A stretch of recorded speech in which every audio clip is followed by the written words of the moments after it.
네. 오늘은 이제 한국지역난방공사 어제 채용 이야기를 해봤는데 네. 오늘은 자소서 작성법에 대해서 알아볼 거예요. 네. 그 전에 뭐 특별한 특징 같은 게 있는지 한번 짚어볼게요. 네.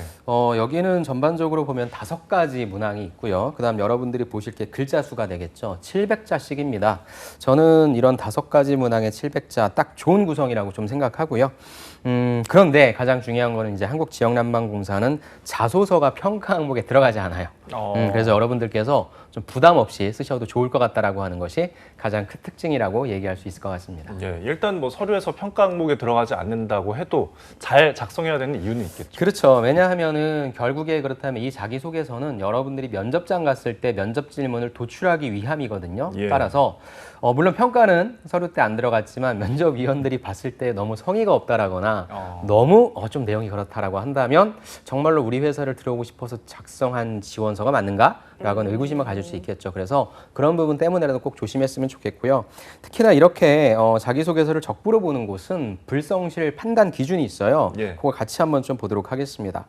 첫 번째는 서로 다른 문항에 동일한 답변을 반복하는 경우입니다. 보니까 답변 유사도가 70% 이상인데 아마 이러는 분들이 의도적으로 계시진 않을 거예요. 예. 그런데 여러분들이 자기소개서 쓰는 플랫폼이 있을 거예요. 거기서 컨트롤 C 해다가 컨트롤 V 넘기는데 나도 모르게 중복된 거 붙일 수 있습니다. 맞아요. 네, 그래서 이렇게 조금 적부인 데는 여러분들이 잘 쓴다라기보다는 이러한 실수를 하지 않는 것을 조심해 주시면 좋고요.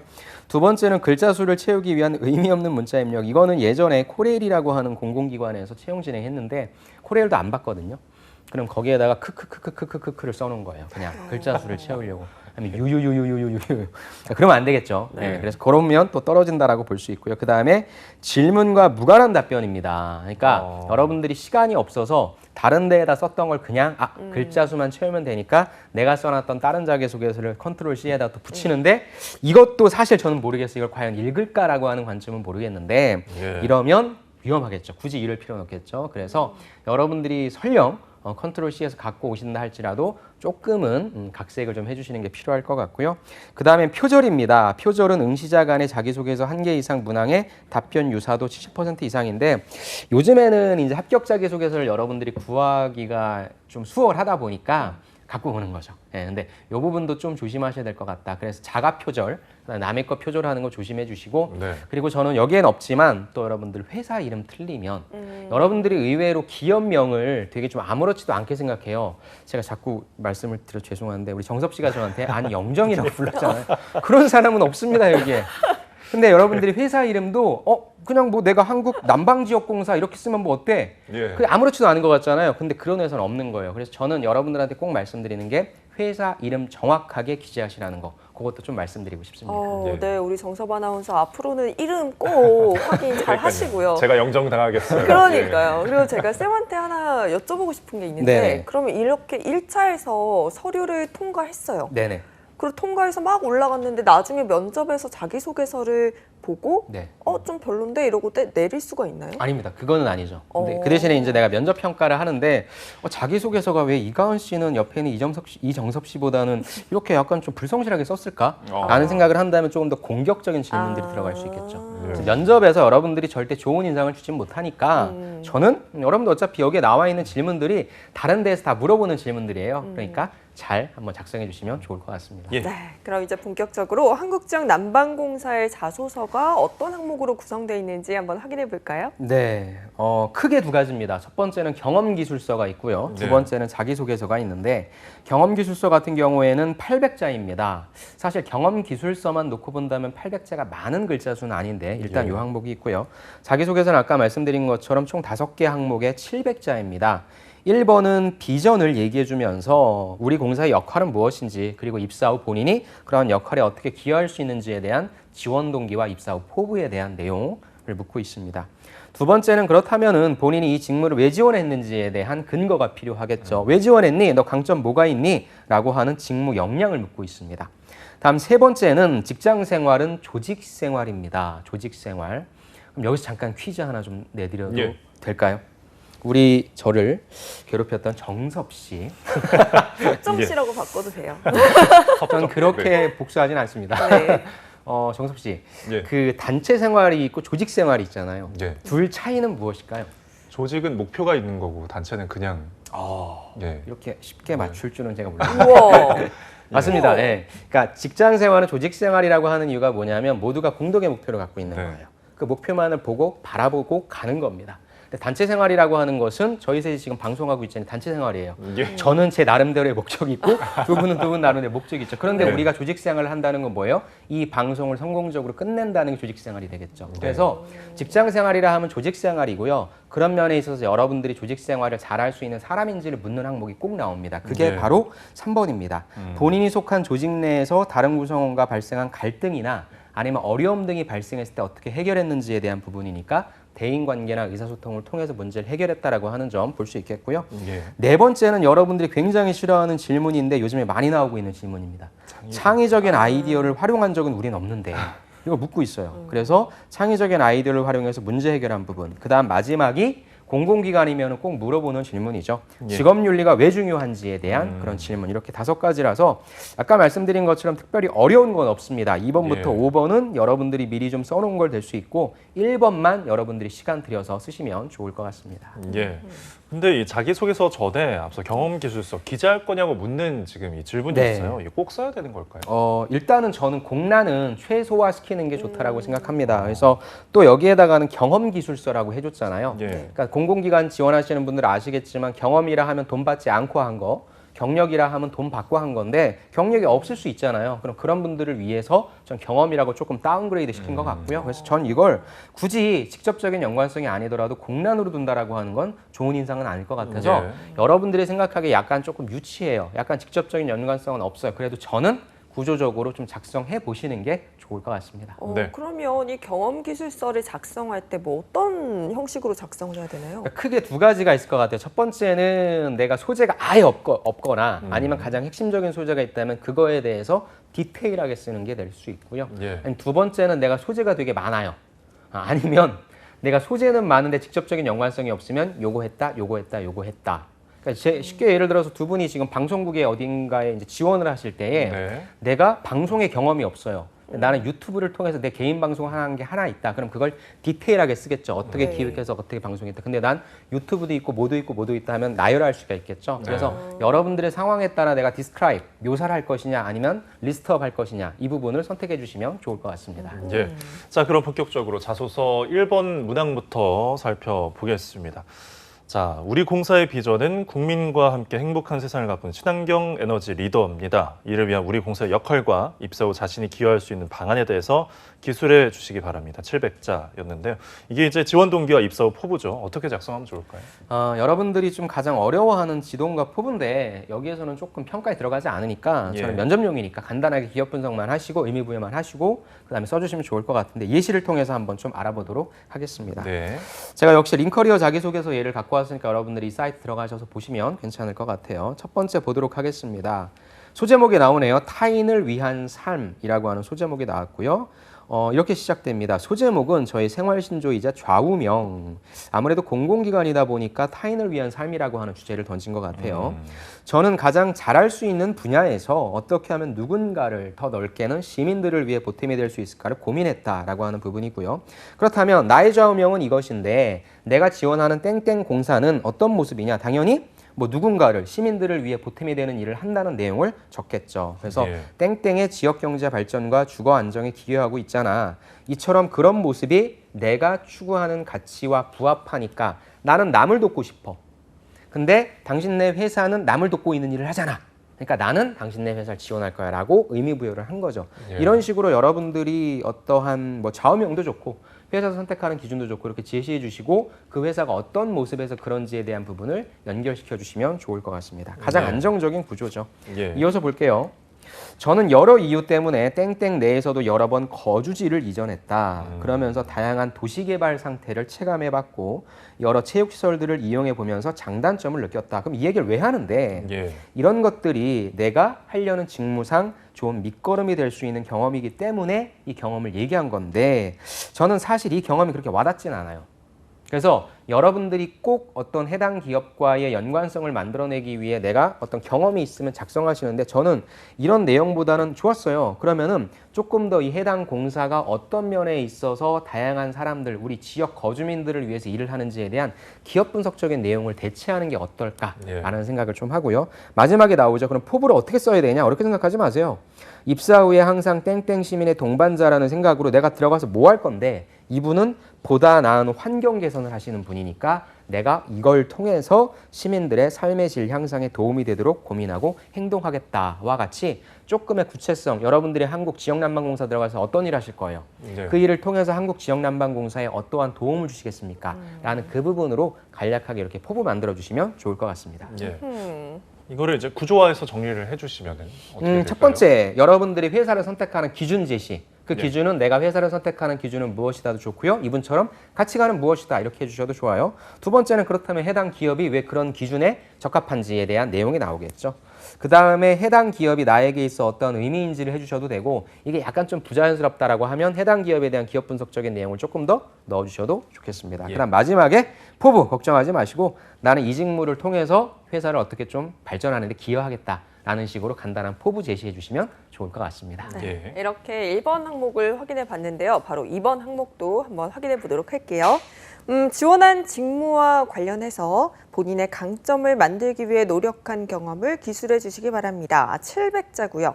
역시나 또 직무 역량 쌓기 위한 경험을 작성해라 이런 건데 많은 분들이 경험 어느 정도 적어야 되나 궁금하실 것 같아요. 그렇죠. 이게 이제 참 여러분들이 많이 질문하시는 거고요. 질문을 좀 잘해 주셨는데, 그러니까 아까 제가 말씀드렸잖아요. 여러분들이 글자 수를 봐야 되는 이유는 뭐냐면 이 글자 수에다가 몇 개의 소재를 뿌릴 것인가를 생각하셔야 돼요. 예. 근데 700자라고 했잖아요. 경험을 써보신 분들은 아시겠지만 여러분들이 하나의 경험을 조금 구체적으로 쓴다라고 하면 한 700자 정도가 나옵니다. 네.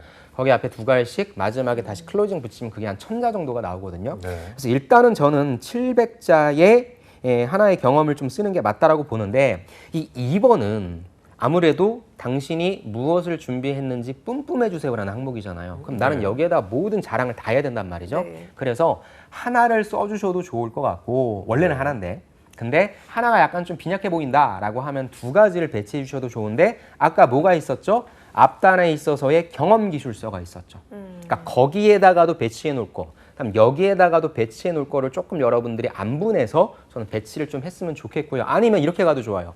경험 기술서는 단순히 나열만 해요.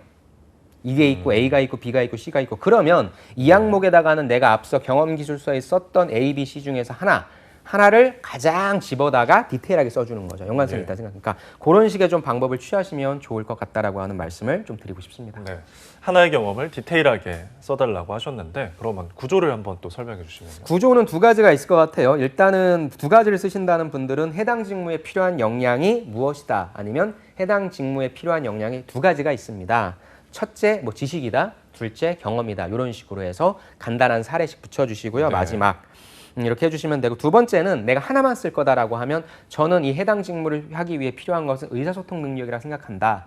그 다음에 무엇이 필요하겠어요? 그럼 왜 의사소통 능력인지에 대한 이유가 나와줘야 되겠죠. 그 다음에 해당 의사소통 능력을 잘하셨던 사례. 그래서 여러분들의 케이스에 맞게 잘 배분해 주시면 좋을 것 같습니다. 네, 네. 알려주신 이 두 가지 구성 참조해 보시면 좋을 것 같고요. 저희 3번 항목도 확인해 보도록 할게요.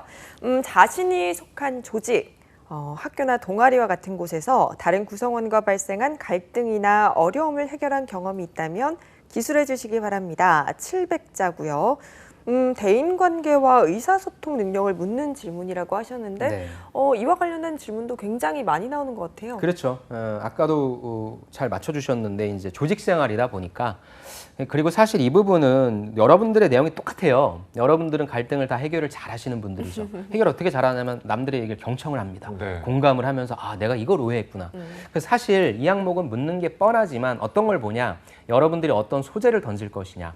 그다음에 실제 이거 제가 면접용이라고 했잖아요. 그럼 네. 면접 때 여러분들이 봤을 때 저는 갈등을 해결하는 사람입니다라 하는데 제가 아무리 봐도 평가자인 제가 아무리 봐도 야 갈등 일으킬 것 같은데 저는 리더로서 구체적으로 뭐 열심히 했습니다 했더니 수동적으로 막 끌려다닐 것 같은데 이런 느낌을 주는 거거든요. 그래서 여러분들이 여기에 쓰실 때에는 내가 어떤 소재로 어떤 역할을 했는지에 대한 부분을 생각해 주시면 되고 실질적으로 이런 질문들은 면접이 중요해요. 면접 때 여러분들이 갈등을 적극적으로 해결할 사람인지 아니면 트러블 메이커인지 그런 부분에 있어서의 모습을 생각해 주시는 게 좋을 것 같습니다. 예시 한번 볼게요. 이 예시는 굉장히 좀 좋은 예시니까 여러분들이 좀 한번 참고해 주시면 좋겠습니다. 소제목 가겠습니다. 식품 마케팅 경력 간의 지표 분석으로 생산 이슈 관련 갈등 해결. 좀 길죠. 저는 앞단에 있어서 식품 마케팅 경력과는 괄호해놓고 이건 없애도 될 것 같아요. 그럼 소제목은 항상 무엇이냐? 원인과 결과. 원인은 뭐예요? 지표 분석 잘했어. 그랬더니 뭐가 나온 거예요? 생산 이슈 관련 갈등 해결됐어. 이런 식으로 주제를 얘기해 주시면 돼요. 자, 보겠습니다. 두 가지 문장이 나왔네요. 식품 제조회사에서 마케팅 직무 수행 간의 유관 부서와의 갈등 상황을 극복하고 전체 결론. 매출 목표를 초과 달성했다. 이렇게 써주시면 좋아요. 그러니까 뭐로 지표 분석을 통해서 갈등을 해결해서 최고 매출 올렸대요. 자, 선물 세트 B2B 마케팅 관리를 담당했고 제품 특성상 명절 시즌이 성수기였다. 식품 쪽은 명절 시즌에 제품을 많이 팔아야 그 매출을 달성할 수 굉장히 바쁩니다. 매출은 연 땡땡땡억 원으로 식품 전체 매출의 몇 %를 차지하며 기업체 고객의 단체 주문에 대한 신속한 대응이 필요하였습니다. 라고 해서 상황을 얘기해 주셨고요. 자기소개서를 다 쓰신 다음에 여러분들이 뭘 넣을 수 있는지 확인해야 되는 숫자예요. 그러니까 연 얼마, 그 다음에 몇 %라고 해서 조금 더 구체성을 부여해주면 조금 있어 보입니다. 이를 위해 생산, SCM, 영업부서와의 협력은 중요하며 역시 숫자가 나왔죠. 명절 몇 개월 전부터 TF팀을 구성하며 선물 세트 운영이 이루어졌다. 스타 방식의 S와 T가 나왔습니다. 이제 뭐가 나와야 되냐? 문제가 나오겠죠. 자, 첫 성수기 타 부서와 마주할 기회가 부족했고 생산량 조율 문제로 갈등 상황을 해결하는 데 어려움이 있었다. 일단 갈등 상황이라는 게 나왔어요. 무엇인지가 나오면 됩니다. 실무자로서 이를 책임 있게 해결하기 위해서 몇 개년 대비 판매와 반품 지표를 정리했고 이는 실적 지표를 활용해서 타부서 이해관계자를 설득하기 위함이었다. 어려움이라고 하는 것이 구체적으로 나오지 않았는데 바로 지표를 좀 정리한다는 내용이 저는 이게 여기 나오면 안 될 것 같아요. 그 밑단에 나오는 문제점이 무엇인지가 나온 다음에 지표를 정리한다는 내용이 나오면 조금 더 나오겠죠. 문제는 뭐냐? 이게 중요하죠. 영업부서 측면에서 생산량 확대해야 된다. 우리 마케팅 측면에서는 아니다. 적정량으로 가야 된다라고 하는 의견 차이. 왜냐? 생산량 확대는 단체 주문 등의 대비와 매출 활성화. 그 말도 맞아. 근데 우리 측은 만약에 안 팔렸어. 그럼 반품해야 되잖아. 폐기 비용이잖아요. 돈 들잖아. 라는 게 대립했다는 것이죠. 그래서 서로의 입장을 파악해서 내가 설득을 하건 어떻게 가건 일단 뭘 필요한다? 지표가 필요하다. 그래서 두 번째 단락에 있었던 그래서 나는 이를 해결하기 위해서 뭐를 준비했다? 지표를 준비했다. 이 내용의 순서가 좀 바뀌었으면 좋겠어요. 그렇죠? 그래서 액션 이제 구체적으로 나오겠죠. 그럼 어떻게 했냐? 회의를 통해 매출을 좌우하는 것은 생산량, 손익에 영향을 미치는 것은 반품률이라 내가 직접 말씀드릴 수 있었어. 그리고 영업부서 측에 주장하는 물량만큼 생산해. 대신에 반품 대신 선물 세트 구성품을 해체해서 안 팔려도 바로 폐기하는 게 아니라 또 써먹을 수 있게 만들어 놓는다라고 하는 아이디어까지 제시했다라고 하는 거죠. 이렇게 양측의 근본적인 문제 해결이 가능했기에 조율이 이루어졌고 매출과 손익을 챙기면서 목표 초과 달성할 수 있었다라고 하는 결과까지 굉장히 잘 썼어요. 어떤 문제점이 있었고 그 문제의 원인은 무엇이었고 그를 해결하기 위해 이런 방법을 난 생각했고 어떻게 적용했고 그 결과가 무엇이다. 그 다음 제일 마지막 뭐가 나와야 됩니까? 이를 통해 배운 점 뭐죠? 이를 바탕으로 갈등 상황에 대해 서로의 이해관계를 파악했다는 거죠. 내 입장만 강력하게 얘기하는 게 아니라 영업 입장에서도 많이 팔아야 되잖아요. 그럼 얘네도 많이 팔 수 있고 우리도 반품을 줄일 수 있기 위한 방안이 무엇인지를 내가 제공했더니 갈등을 해결할 수 있었다.처럼 야 너무 잘 썼어요 저는. 그래서 요 소재는 여러분들이 이렇게 갈등을 해결하기 위해 어떻게 노력했는지에 대한 관점으로 보셔도 되고요. 다음 질문이긴 한데 창의적인 문제 해결 능력. 지금 A, B 둘 중에 하나만 골라야 되는데 당신이 문제를 해결한다면 어떻게 하겠냐? 나는 A와 B의 절충안을 제시하겠다라고 하는 창의적 문제 해결 능력으로 보셔도 좋을 소재니까 이건 여러분들이 꼭 참고하시기 바랍니다. 이렇게 소재가 좋으니까 어느 자소서에 써도 맞아요, 맞아요. 예. 그 말씀도 드릴게요. 제가 아까 말씀드렸던 게 소재라고 했잖아요. 예.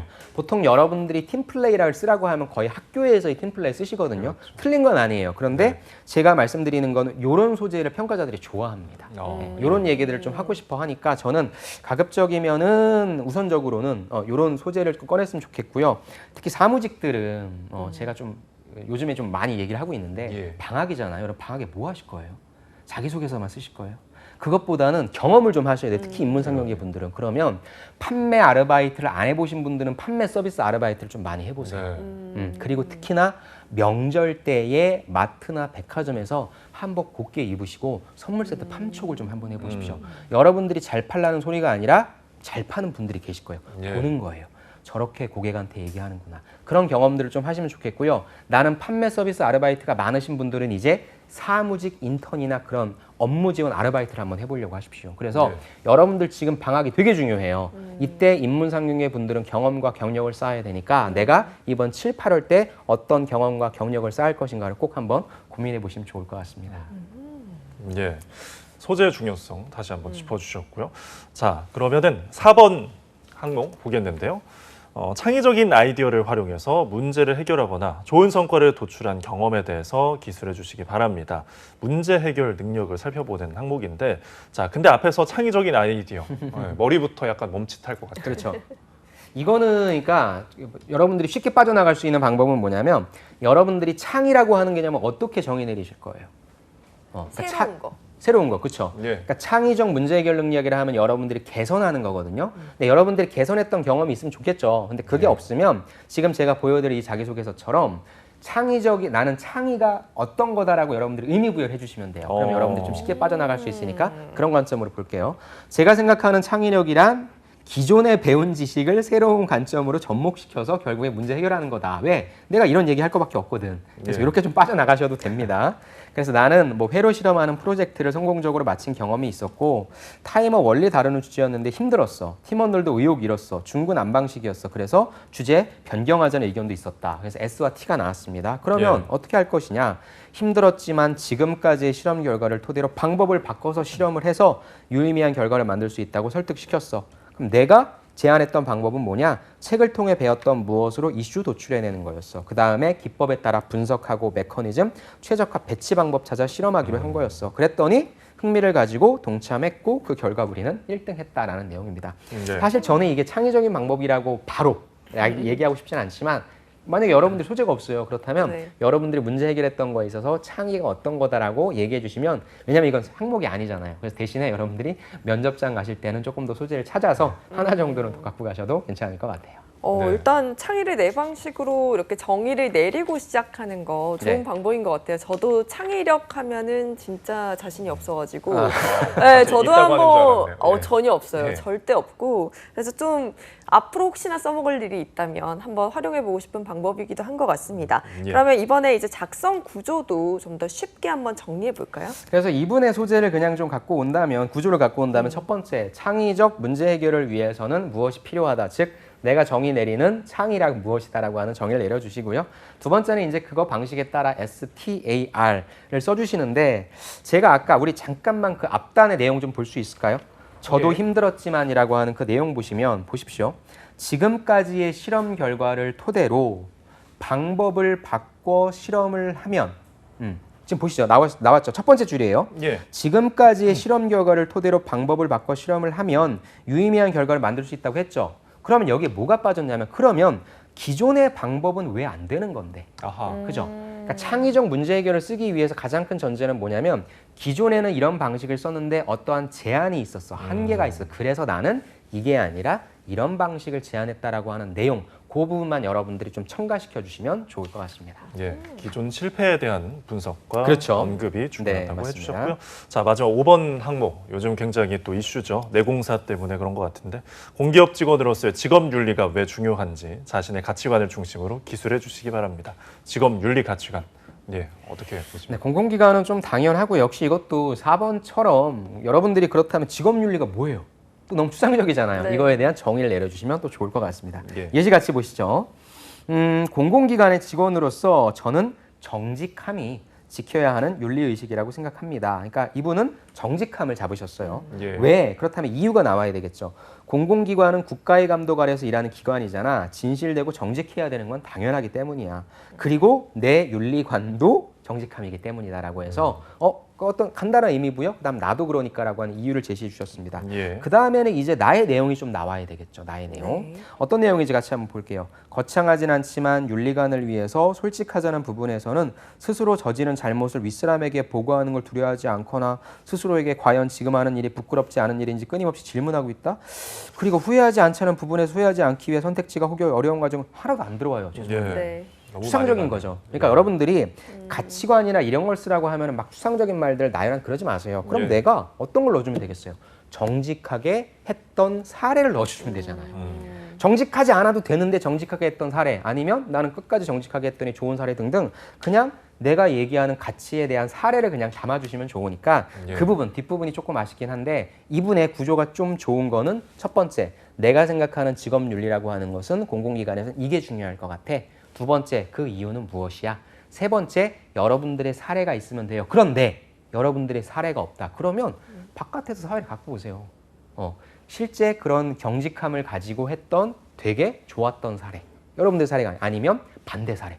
정직하지 않았더니 큰일 났었던 사례. 아하. 이런 거 써주시면 이게 얼마나 중요한지 반증할 수 있는 계기가 되니까 예. 그러한 구조로 써주시면 좋을 것 같습니다. 예. 네, 일단 전반적으로 모든 항목에서 사례 제시가 굉장히 중요한 역할을 하는 것 같습니다. 우리 이렇게 5가지 항목 모두 살펴봤는데요. 마지막으로 한국지역 난방공사에 지원하는 분들을 위해서 조언 한마디 해주신다면요? 일단은 굉장히 좋은 공기업이지 않습니까? 그래서 예. 여러분들이 준비 많이 하셨을 테니까 잘 작성하셔서 지원하셔서 여러분들이 원하시는 곳에 취업하셨으면 좋겠고요. 아까 말씀드린 것처럼 저는 지금 자기소개서를 하고 있으니까 주의해야 할 항목 예. 그것만 다시 한번 체크해 주시고 잘 지원해 보시길 바라겠습니다.